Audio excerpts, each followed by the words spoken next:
ছেলেটা না ওর বাবার আদল পায়নি, এখন মনে হয় পেলে ভালো হতো। জানিস ওনা কেমন যেন একরোখা, জেদি, একদম কথা শুনতে চায় না। আমার রীতিমতো ভয় করছে। ভয় পাবেন না, সুযোগ মতো জাস্ট ওকে আমার কাছে নিয়ে আসবেন। গেলে মেয়েটাকে একলা নিয়ে যাব না, তোমাদেরও সঙ্গে যেতে হবে। হ্যাঁ রে, আমিও তো যেতে চাই, কতদিন গ্রামে যাওয়া হয়নি। তুমি অফিস থেকে আমার জন্য যে লোনটা নিয়েছিলে, লোনটা শোধ করে দিও। এত টাকা তুমি কোথায় পেলে? অফিস থেকে পেয়েছি। আমি লোন শোধ করতে চাই, ব্যাস, এর বেশি কিছু তোমার জানার দরকার নেই। আমার নাম রোদেলা। খালি কথা হইতে রোদেলা রোদেলা। মা মা,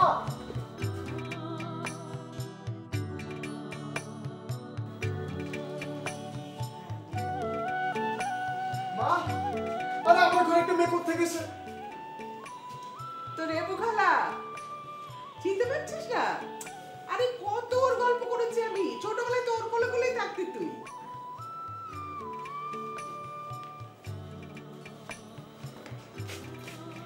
কেমন আছিস বাবা? জি ভালো। চিনতে পেরেছিস আমাকে? না মানে মায়ের কাছে আপনাদের অনেক গল্প শুনেছি। আচ্ছা তোমরাই তো দার্জিলিং এ থাকো তাই না? হ্যাঁ, ওখান থেকে তো ছুটে এসেছি তোকে দেখার জন্য বাবা। খুব ভালো করেছো খালা। আচ্ছা আমার ঘরে ওটা কি তোমার মেয়ে? কে রোদেলা? ও কি করছো মানে? আমি ও না দেখছি। না না খালা থাকুক না, ও বলছিল আমার ঘরটা নাকি অনেক ভালো লেগেছে ওর কাছে, তাই বসে আছে। আর তাছাড়া আমি তো আসলে চিনতে পারিনি। চিনবি কি করে? যখন ওকে তুই দেখেছিস তখন তোর বয়স 4 কি 5 আর রোদেলা 2। আচ্ছা গল্প পরে হবে, আগে তুই খেয়ে আয়। কত বেলা করে এসেছিস, খিদে পাইনি? ভীষণ খিদে পেয়েছে, আমি তাহলে খেয়ে আসি। হ্যাঁ যা খেয়ে যা।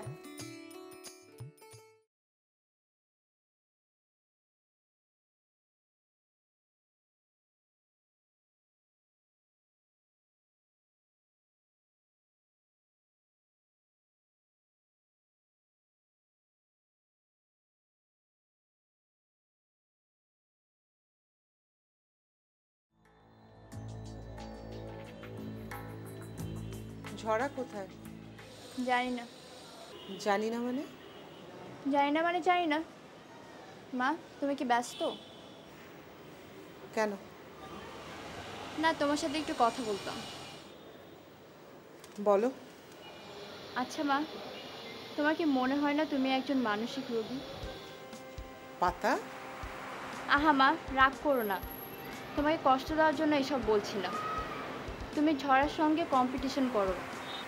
পাতা, আমার আর ঝড়ার বয়স এক না, আর আমি কেন ওর ব্যাপারে জেলাস হব? কারণ আছে মা, তুমি জেলাস করো মেনলি ঝড়ার মাকে। ঝড়া মায়ের সৌন্দর্য তোমাকে কষ্ট দিত, আর আমি যতদূর জানি ঝড়া তার নিজের মাকেই বেশি ভালোবাসে। না, তুমি এত সব জানো না। আমি জানি মা, আর তাই তো তুমি ঝড়ার বিদ্যা বুদ্ধি আর তার পরিমতো চেহারাটাকে সহ্য করো না। ঝড়া তোমার সব রকমের অত্যাচার সহ্য করে, কারণ কি জানো? ঝড়া নিজেও জানে তুমি একজন মানসিক রোগী। তোমার সম্পত্তি, ছেলে মেয়ে, জামাই নিয়ে চারিদিকে একটা দেয়াল করে রেখেছো। তুমি এসব কি বলছো পাতা? আমি ঠিকই বলছি, কিন্তু আমার মুখ থেকে শুনতে তোমার ভালো লাগছে না।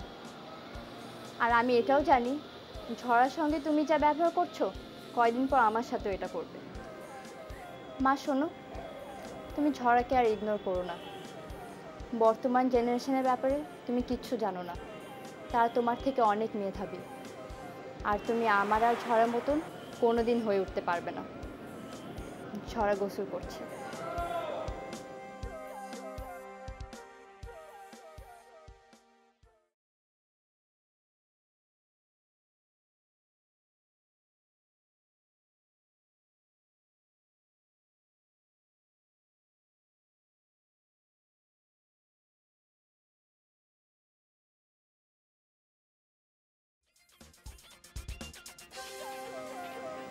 তুমি নাকি নিজেকে পড়ি মনে করো?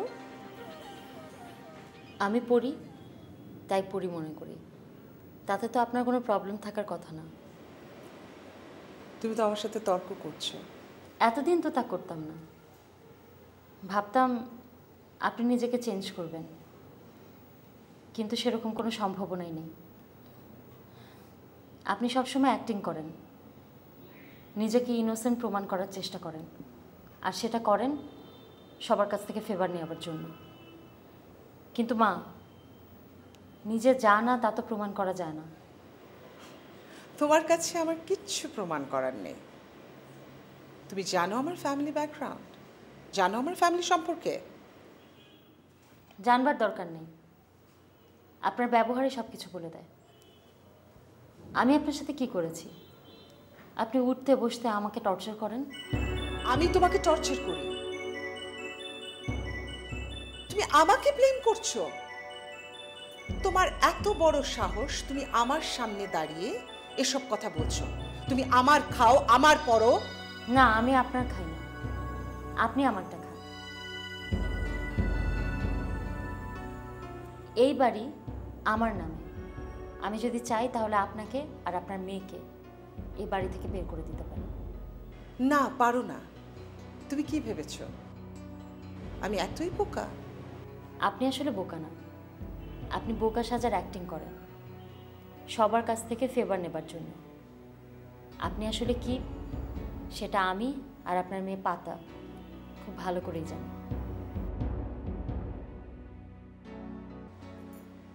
আমি অ্যাক্টিং করি? অফকোর্স আপনি অ্যাক্টিং করেন। আপনার অনুগত একমাত্র অর্ক, যার এ দুনিয়ায় আর কোনো কাজ নেই। আমার তো ধারণা সেও আপনাকে অপছন্দ করে।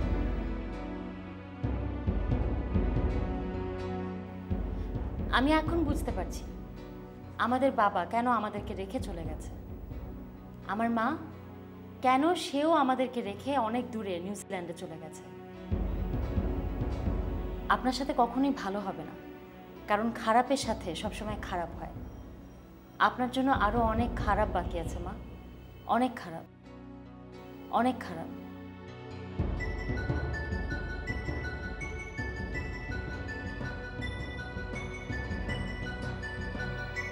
ঝড়, আমি জানতাম, বিশ্বাস করো আমি জানতাম তুমি আমাকে এই কথাগুলো বলবে। আমি মেন্টালি প্রিপেয়ার্ড হচ্ছি, কিন্তু বিশ্বাস করো আমি তোমাকে নিজের মেয়ের মতো করে আগলে রেখেছি। তুমি তোমার বাবাকে চেনো, আর তোমার বাবা কিন্তু আমাকে রেখে যাননি, আমি তাকে ত্যাগ করেছি। তোমার মাও তাকে ত্যাগ করেছে। আর এখন তোমার বাবা ওত পেতে আছে কি করে তোমাকে চুরি করে নিয়ে যাওয়া যায়, কারণ সে জানে তোমাকে নিয়ে গেলে আমি অনেক বড় বিপদে পড়ব।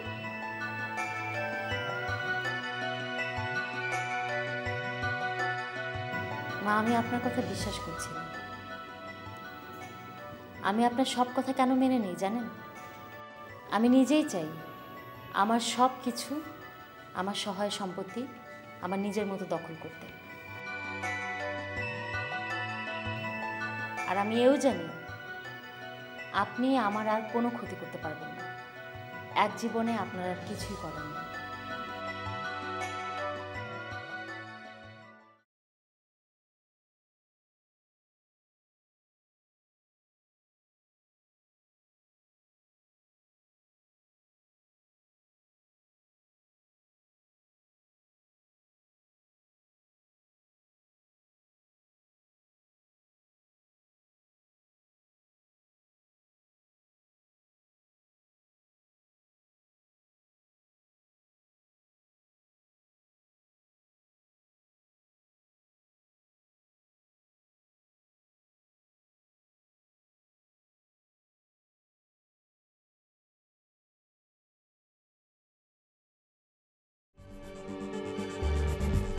কি ব্যাপার রাজু? ভাই খবর তো ভালো না ভাই। আমার মনে হয় ভাই আমাকে দ্বারা ওই মায়ের কিডন্যাপ করা সম্ভব না। কেন? অসুবিধা কি? অসুবিধা অনেক ভাই, কোনোভাবেই আমরা কিডন্যাপ করার কোনো সুযোগ পেতেছি না। ভাই তাই না রে? জি ভাই, ওই মায়া খালি বারান্দায় বয়ে থাকে, ভার্সিটিতেও যায় না, আর ওই বাড়ির সামনেও খাড়ায় থাকা যায় না। ওই লম্বা চুলালা গার্ডটা আমও খালি দৌড়ের উপর রাখে আর খালি কয় পুলিশে দিব। জি ভাই, আপনি অন্য কোনো বুদ্ধি থাকলে কোন ভাই।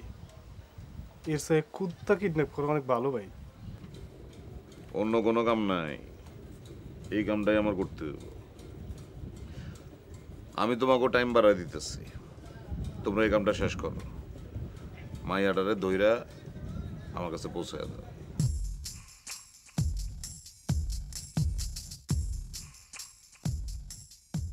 খালি গাজীপুরে নিয়ে ফেলায় আসবা, তারপর ওরা আমি বুঝা নেব। কাম শেষ হইলে তোমরা টাকা পাইবা।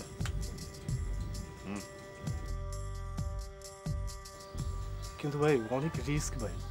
হয় মিয়া, জীবনের রিস্ক না নিলে আর করবা কি? এমনি এমনি বড় লোক হইবা? হ্যাঁ, এমনি এমনি বড় লোক হইবা?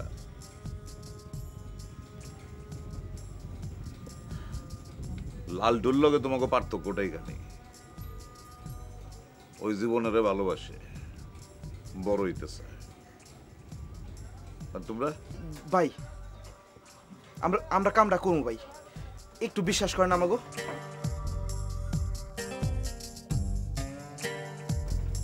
তয় ভাই ইদানিং রেস্টুরেন্টে অনেক পুলিশ আহে, খুব ডর লাগে ভাই। আর ওস্তাদে ওস্তাদে খালি খাওয়ায় রে। ওই পুলিশ বেটা বড়ই দান্দাবাজ, ওই আসে টাকার লিগা। তো তোমাকে একটা কথা কই, তোমাকে মধ্যেও কেউ পুলিশের লোক আছে।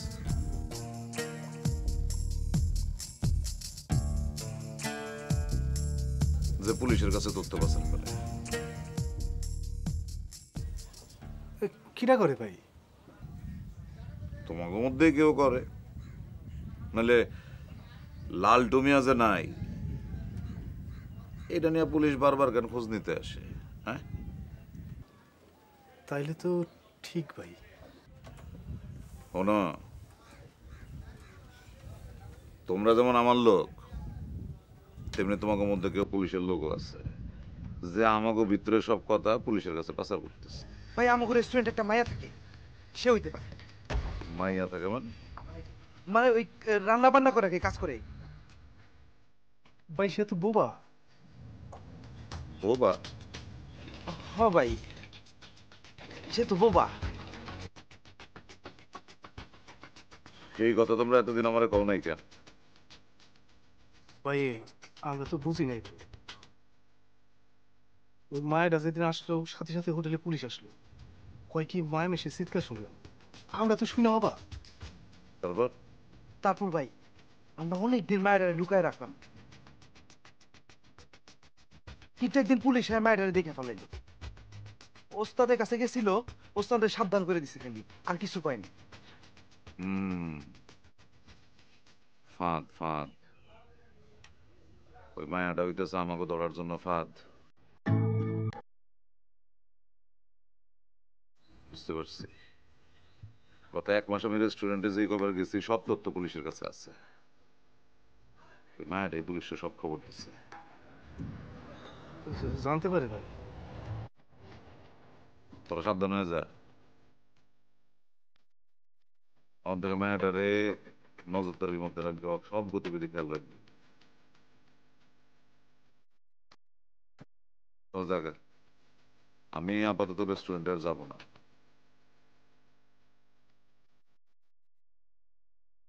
খাবারটা যা বলার ফোনে হবে। আর জরা মেয়াটারে তাড়াতাড়ি কিডন্যাপ করতে পারলে তারপর আমি অন্য জায়গায় চলে যাবো। যা, যা।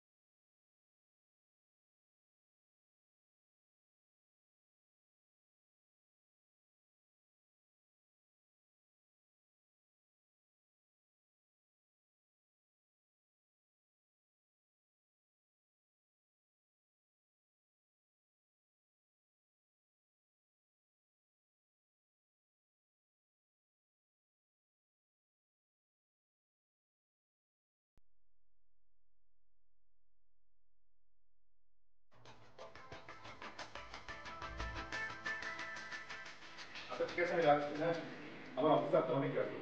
আমি তোমাকে পরে ফোন দিচ্ছি। হ্যাঁ, ওকে।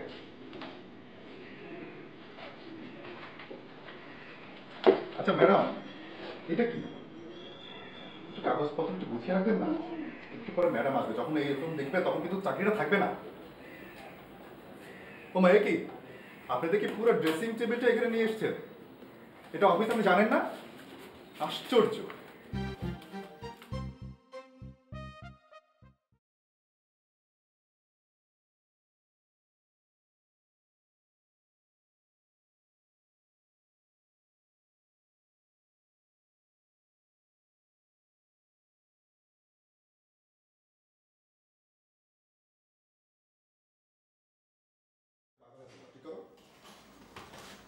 এই টাটা ওঠো। আশ্চর্য, ঠিক মতো দেখছো না কেন? এই ফুলগুলো কোথায়? ফুল আনতে গেছে কে? আনিস। আর লোক পেল না?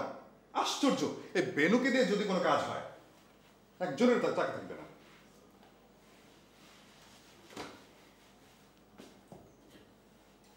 হ্যালো, হ্যাঁ আনিস সাহেব, আপনি কোথায়? আরে বাবা, একটা ছোট্ট কাজ দিয়েছিলাম, তার জন্য এত সময় লাগে? শুধু বসে বসে বেতন নিচ্ছেন তাই না? তাড়াতাড়ি আসেন। শোনো, ফুলগুলো এলে খুব সুন্দরভাবে গুছিয়ে রাখবে, হ্যাঁ? আর চারদিকে সব ধুলোবালি, একদম কোনো জায়গায় যেন কোনো রকম সমস্যা না থাকে, ভালো মতো খেয়াল করবে।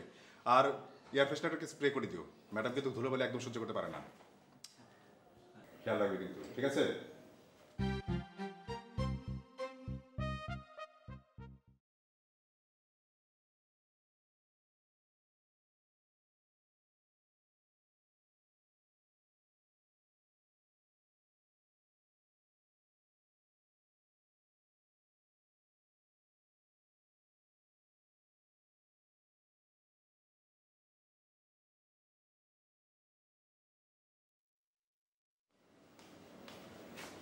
হ্যাঁ বলো। ম্যাডাম, আজকে বিকালে তো ঝরা ম্যাডামের টিচার আসার কথা। টিচারকে আসতে মানা করে দাও। কেন ম্যাডাম? আমি চাইছি না ও টিচারের কাছে পড়ুক। কত বড় সাহস, ঝড়া আমাকে হুমকি দেয়। ম্যাডাম, কাজটা কিন্তু ভুল হবে। আপনি যদি ওকে সমস্ত ফ্যাসিলিটিস দেন তাহলেও আপনার কাছে থেকে যাবে, এটাই তো আপনার প্ল্যান হওয়া উচিত। কিন্তু সেটা তো সম্ভব হচ্ছে না। হবে ম্যাডাম, আপনি শুধু পলিসির একটু চেঞ্জ করেন। আর ওই যে নিচের ছেলেগুলি যেগুলো আড্ডা মারে, ওগুলো আসলে রেস্টুরেন্টে ছেলে। ঝড়া ম্যাডাম সুন্দরী তাই দেখতে আসে, ভাবে ফিল্ম অ্যাক্টার্স। তুমি শিওর ছেলেগুলো সেই উদ্দেশ্যেই আসে? জি ম্যাডাম, 100% শিওর। ওকে, ও টিচারকে আসতে বলো। ম্যাডাম যদি বলেন তাহলে 2-1 দিন পরে আসতে পারি, কোনো সমস্যা নেই। আমার শরীরটা ভালো লাগছে না, আমি তোমার সাথে পরে কথা বলবো। হ্যাঁ জি জি।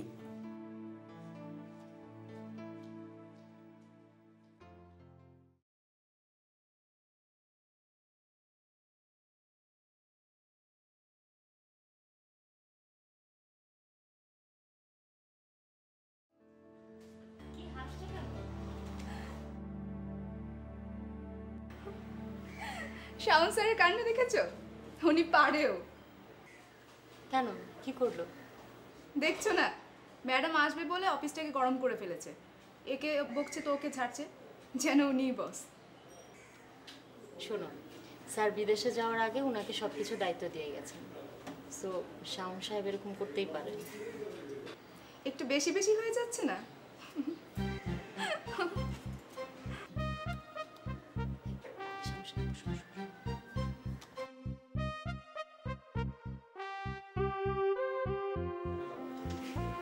কি ব্যাপার, কাজকর্ম ছেড়ে গল্প শেষ?